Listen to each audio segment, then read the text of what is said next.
TV UAC y el Centro de Investigación Interdisciplinaria de la Facultad de Filosofía presentan Tiempo y Memoria con Cecilia Figueroa. Comenzamos.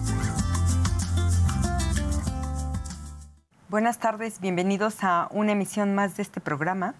Hoy vamos a hablar de cómo se representa en el cine la violencia que se ha venido generando en América Latina, desde las dictaduras hasta el narcotráfico para el caso de México, y para ello nos acompañan dos especialistas en la temática que además son docentes de la licenciatura en Humanidades y Producción de Imagen adscrita a la Facultad de Filosofía de esta universidad.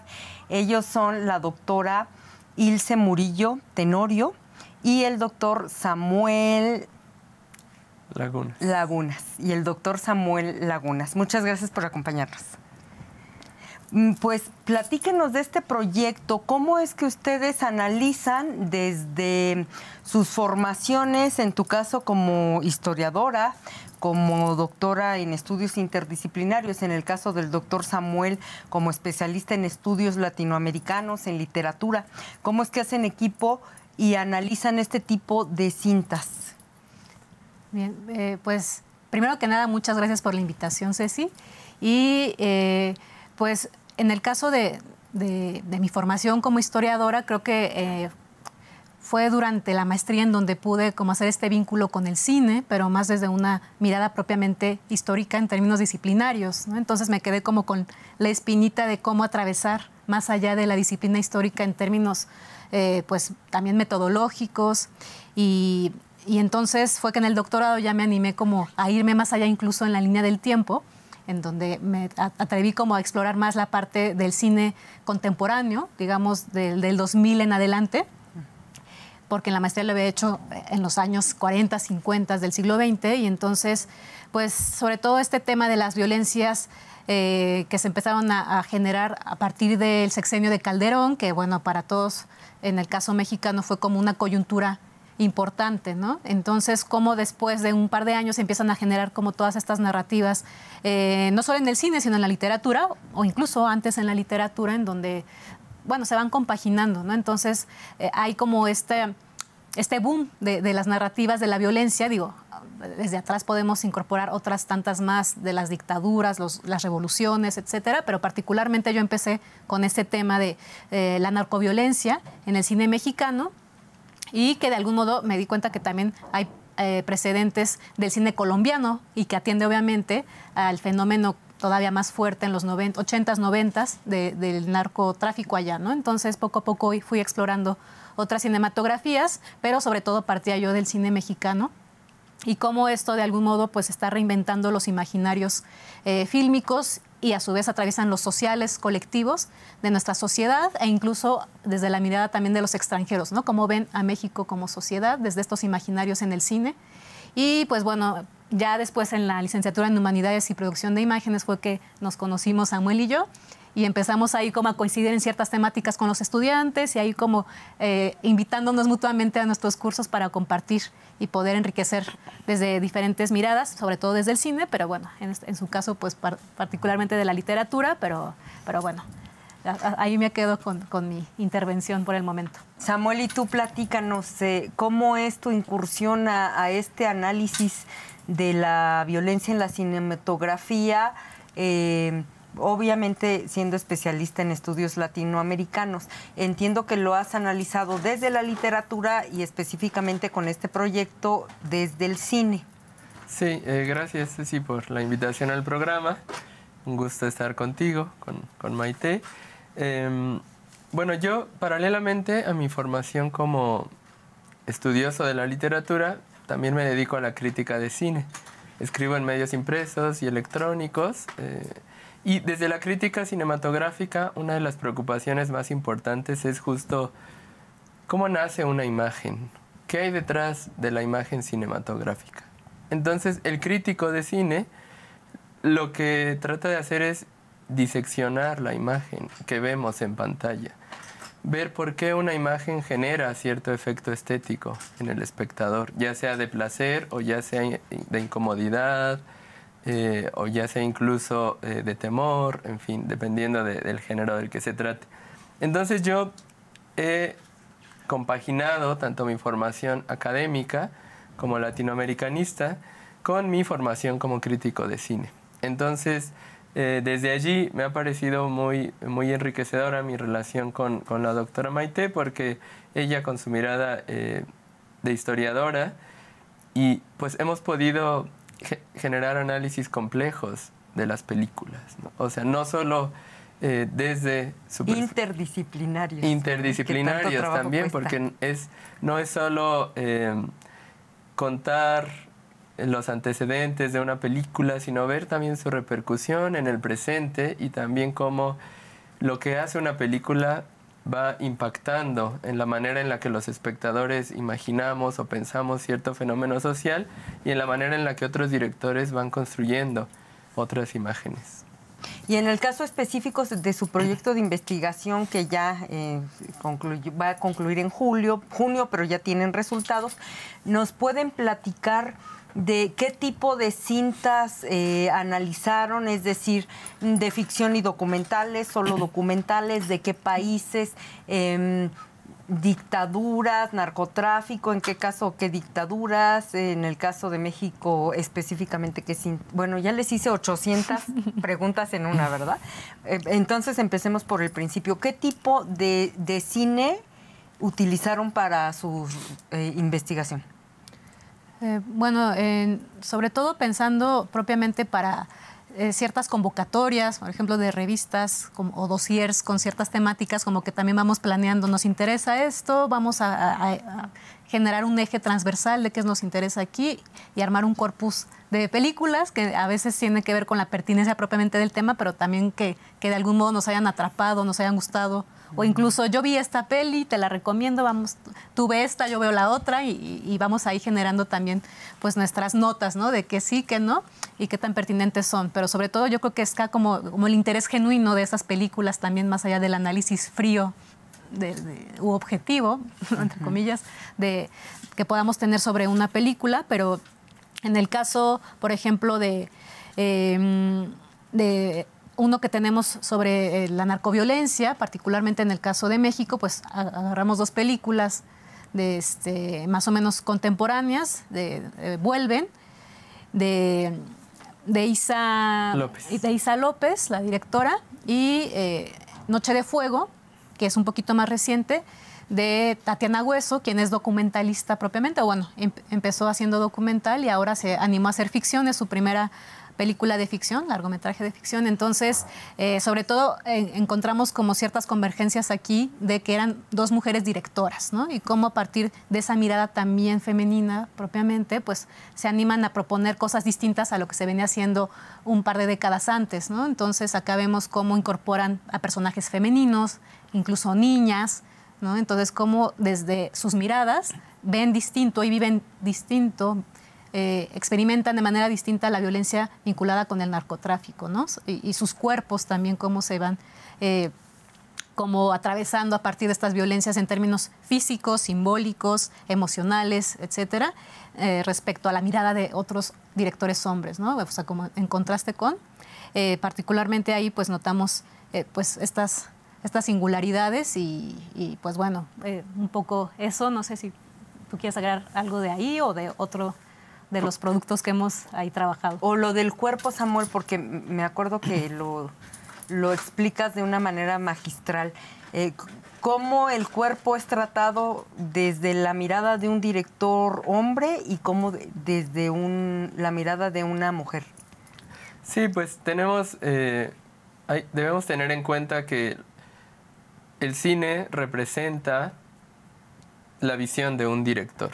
O sea, más allá de ser como un trozo de realidad, es como el director interpreta el acontecimiento que está queriendo filmar.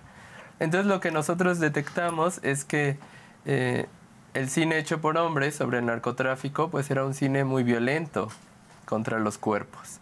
Era un cine donde nosotros encontrábamos muchas escenas de tortura, y sobre todo tortura contra hombres. Un cine, sí, muy violento contra los hombres. Hay un director muy importante que es Amat Escalante, que él fue construyendo su filmografía justo a partir de explorar las violencias que vivían los hombres en distintas circunstancias. Y una de sus películas que tiene que ver con el narcotráfico es Ellie, que justo es una película sumamente violenta, pero el director se esmera mucho en construir las escenas violentas. La escena más emblemática es una escena donde hay un grupo de niños jugando PlayStation y en una habitación de enfrente sus padres están torturando a un hombre. Entonces ahí tenemos a un hombre colgado y lo están golpeando y los niños están interviniendo. Sin embargo, lo interesante y lo complicado de esa escena es que el director pasó horas filmándola. Su objetivo era que como espectadores tratáramos de vivir lo que estaban viviendo esos niños al torturar a un cuerpo. Lo que tenemos en cambio con las miradas de las directoras es que no producen películas muy violentas en ese sentido tan explícito. Las violencias que vemos en las películas como Vuelven o en Noche de Fuego tienen que ver más con las repercusiones propiamente del acto violento. ¿Qué impacto tiene en la vida de un niño, de una niña, de una madre, que su hermano, que su primo, que su esposo sea asesinado o que su hija sea desaparecida? Es muy difícil que veamos el momento violento, cosa que en los hombres era muy común. O sea, los hombres directores sí nos enfrentan con el momento violento. Sin embargo, las directoras lo que hacen es, ¿qué pasa después? Y eso me parece muy importante socialmente, porque como grupos sociales lidiamos con el después. Entonces, el cine nos provee herramientas para imaginar qué hacemos después de las muertes, de los asesinatos, de las desapariciones. Y además, Maite, nos platicabas de que ahora las niñas y los personajes de estas películas son personajes de la vida real, es decir, niñas, decías, de Neblinas, para el caso de unas de las películas que analizaron, que hacen el casting ahí, entre las niñas de esa comunidad, las ponen a actuar, y esto lo hacen las mujeres. ¿Nos puedes hablar de este proceso? Bueno, algunos directores y directoras optan por trabajar por actores naturales, que comúnmente se les llama así, pensando en que más allá de las aptitudes histriónicas y formación profesional que puedan tener, el hecho de saber que son personas y personajes después que conocen su propio entorno sociocultural y natural, le dan mayor verosimilitud, ¿no? O incluso pues fidelidad y autenticidad a la narrativa, a la trama de cada historia. Y entonces, en ese sentido, pues en el caso de Tatiana Hueso, pues justamente se viene para acá a Neblinas, ya casi pegado a San Luis, ¿no? Y en la Sierra Gorda queretana, y que la idea era representar un escenario más bien del estado de Guerrero, pero bueno, por situaciones obviamente complicadas allá, decidieron venirse para acá, y entonces hacen el casting ahí, en donde pues son 3 niñas las protagonistas, ¿no? Bueno, particularmente una niña. Entonces ahí pues también creo que es un gran desafío, pero a la vez un gran acierto, ¿no? En donde ves la película y te conmueve totalmente, en donde se ve cómo pueden pues estar narrándonos una historia con tanta naturalidad, ¿no? Dado que conocen el espacio, a la gente de ahí, hay muchos extras que obviamente participan ahí de esta región de la comunidad de Neblinas, ¿no? Que de hecho vas ahí a Neblinas y te platica, ¿no? Aquí vino la directora, aquí comió la directora con nosotros, entonces fue como un gran hallazgo para allá. También hay controversias, ¿no? Cuando va todo un equipo de trabajo y de repente a irrumpir como la cotidianidad de pues, localidades tan pequeñas, entonces para algunos puede ser un gran acierto, para otros no. Bueno, eso ya es como detrás de cámaras, ¿no? Pero sí, en este caso la película, pues creo que tiene como este gran acierto, en donde además ha sido muy premiada y demás, reconocida a nivel nacional e internacional esta película de Tatiana Hueso. Y bueno, claro, conviven actores profesionales también con estos actores naturales, ¿no? Pero particularmente las niñas creo que está muy bien logrado, porque sí tiene esa emotividad, ¿no? Que logra atraparnos como espectadores, bueno, desde nuestra experiencia por lo menos. Y en cuanto a los documentales que analizaron, ¿qué nos pueden platicar? Bueno, después de haber concluido este artículo sobre el cine y la violencia en el cine mexicano asociado al narcotráfico, empezamos a trabajar documentales latinoamericanos, sobre todo de Chile, trabajamos varios, justo para tratar de explorar cómo era la forma en que directores y directoras estaban recordando periodos violentos. Entonces, yo tengo un interés muy especial en la animación, en el cine animado, porque creo que es una ventana que nos permite explorar la imaginación. O sea, el cine animado nos aporta y nos lleva a lugares a donde el cine de personas como nosotros no puede llegar. O sea, nosotros no podemos aventarnos de un edificio y sobrevivir, pero en la animación sí. Entonces la animación ayuda a explorar zonas también de la memoria que es difícil captar a través de una cámara cinematográfica.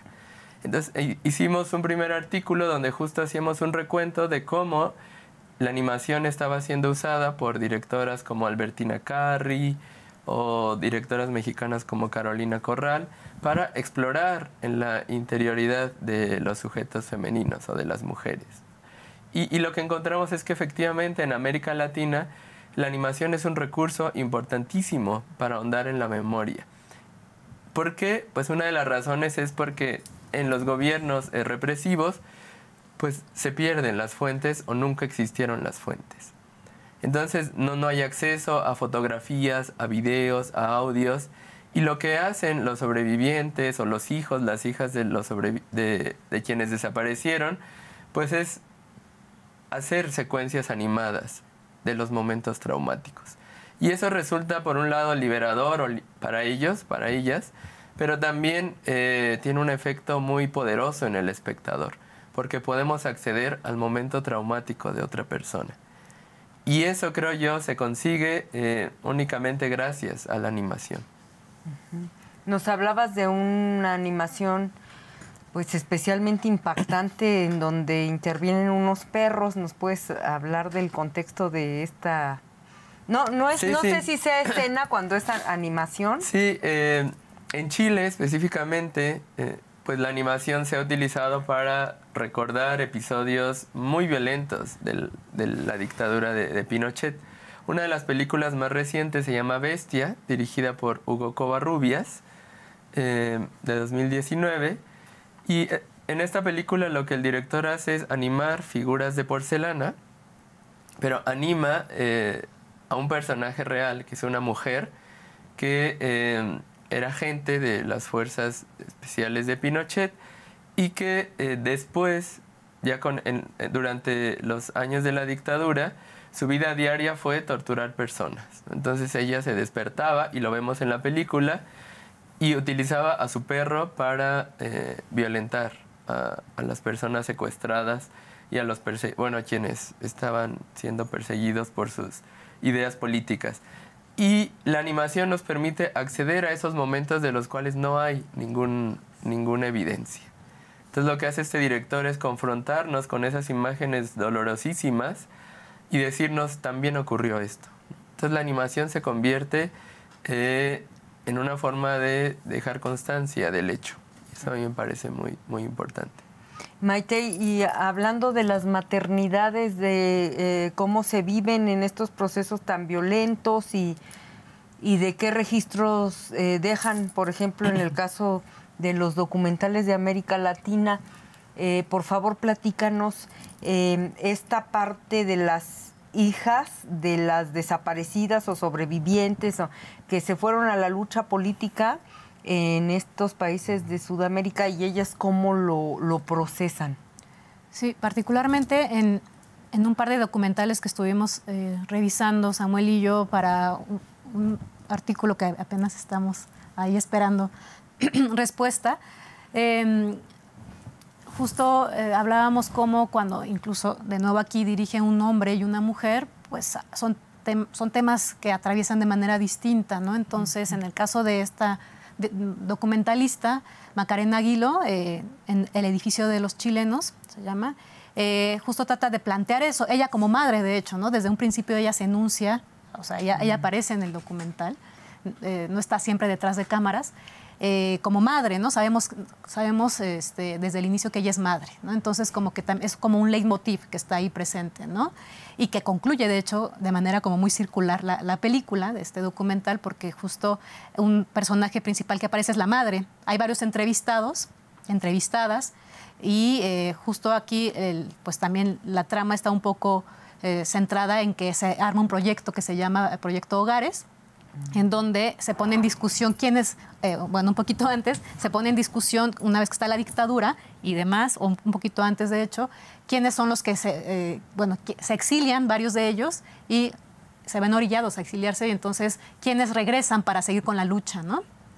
Entonces, en automático se asume que van a ser los hombres, mientras las mujeres se quedan al cuidado de los hijos, porque ya han pasado varios años, y entonces ya la familia revolucionaria ha crecido, ¿no? Entonces deciden que también las mujeres, quieren intervenir, y entonces se reorganiza la estructura y se quedan tanto hombres como mujeres cuidando a estos niños, organizando este proyecto en un edificio en Cuba, ¿no? Sobre todo bajo el resguardo o respaldo político ideológico del gobierno cubano. Y entonces pues se ven cómo se reconfiguran estas relaciones tanto entre los niños y niñas, ¿no? Como hermanos sociales, y también mujeres y hombres como padres, tanto los que están ahí como los que están en la lucha, ¿no? Entonces vienen como una suerte de reclamos en algunas partes de los hijos, o en alguna parte hijas e hijos, en donde se contrastan las miradas, ¿no? Por un lado idealizan el movimiento y demás, y agradecen que sus padres hayan estado en esa lucha, y otros no, ¿no? Otros se quedan como con ese cuestionamiento, ¿y dónde quedó mi madre y mi padre, ¿no? Pero sobre todo apuntando a la figura de la madre, ¿no? Que es donde se genera más el conflicto todavía, y que hay un mayor peso hacia esa ausencia maternal, ¿no? Que se asume como la idónea que debe estar ahí siempre presente.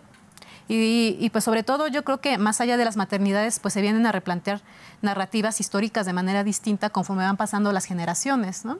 Entonces, lo que en su momento era como la lucha social en colectivo y demás, para construir una memoria histórica que fuera a contracorriente de la institucionalizada, ¿no? De la dictadura y demás. Después vienen como otra serie de narrativas en donde se escuchan las voces ya de estas generaciones más jóvenes que les tocó vivir desde otro lado esta violencia, ¿no? O este exilio también, porque finalmente eso es lo que platicábamos un poco, ¿no? De lo que implicaba el exilio para estas personas y cómo crecieron bajo el exilio y a la distancia de su territorio, de su terruño, que a lo mejor les era ajeno incluso, ¿no? Y de ahí también la parte de la memoria y cómo se articula el trauma, el olvido, el silencio como parte de esta memoria, ¿no? Y el ejercicio de rememorar para poder ir pues canalizando, resolviendo cosas personales, emocionales, y finalmente también para dejar registro de estas memorias, ¿no? Bueno, para nosotros los historiadores que nos es tan relevante, pero no sé si ya quieras hablar con algo más. Maite ya nos dijo, se adelantó a la siguiente pregunta que les iba a hacer, pero a ver, te la hago a ti. ¿Por qué es importante desde las ciencias sociales, desde la función de ustedes como especialistas, que los seres humanos nos acerquemos a esta cinematografía de la violencia, del dolor, del trauma, a través de diversas fuentes? En tu caso como historiadora hablas de la memoria, de cómo se reconstruye a través de la historia oral todo esto, y en tu caso a través de la animación. ¿Cuál es la función? ¿Por qué enfrentarnos a esto tan crudo, tan...?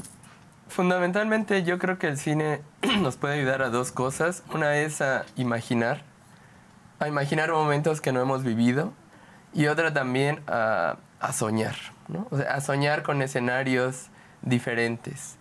Entonces creo que la mirada de las mujeres ha contribuido a eso, a no ofuscarnos por la violencia, sino aún en ese escenario tan doloroso encontrar grietas que nos permitan seguir teniendo esperanza, ¿no? Entonces creo que dentro de la violencia siempre hay espacio para mantener el sueño y la esperanza de que otros futuros y otros presentes son posibles. Y el cine nos ayuda a eso.